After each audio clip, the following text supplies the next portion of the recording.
Cukup, terima kasih. Sila. Terima kasih Tuan Sri Yang Pertua. Pengerusi Yang Dipertua. InsyaAllah. Sila, pengerusi ya. Sorry. Pengerusi, saya ingin menyentuh juga tentang B60 Kementerian Pertahanan, yang mana saya menyokong sepenuhnya cadangan penambahan yang telah dibuat oleh pihak kerajaan, dan saya sangat bersetuju kerana wang yang dibayar kepada kaki tangan tentera kita ini adalah daripada cukai rakyat, pendapatan rakyat, yang seharusnya pasukan tentera kita diberi kebebasan dalam mengundi. Jadi tak seharusnya undi pos hanya memihak kepada PN.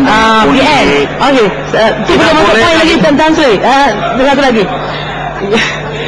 Poin saya iaitu saya ingin dalam B62 ini, iaitu saya ingin supaya semakan gaji dibuat terutama kepada tentera yang melibatkan risiko tinggi, contohnya dalam latihan Angkatan Tentera Udara kita yang menggunakan penerjunan yang sangat bahaya. Jadi saya mencadangkan supaya kerajaan menambahkan allowance untuk bahagian tentera yang terlibat dengan bahaya yang cukup tinggi ini. Begitu juga dengan kawalan tentera di kawasan sempadan. Kebetulan saya terlibat dalam parlimen yang berada di sempadan. Jadi saya harapkan supaya pihak kementerian memberi perhatian yang lebih dari segi keselamatan sempadan. Sebab cukup-cukup bahaya.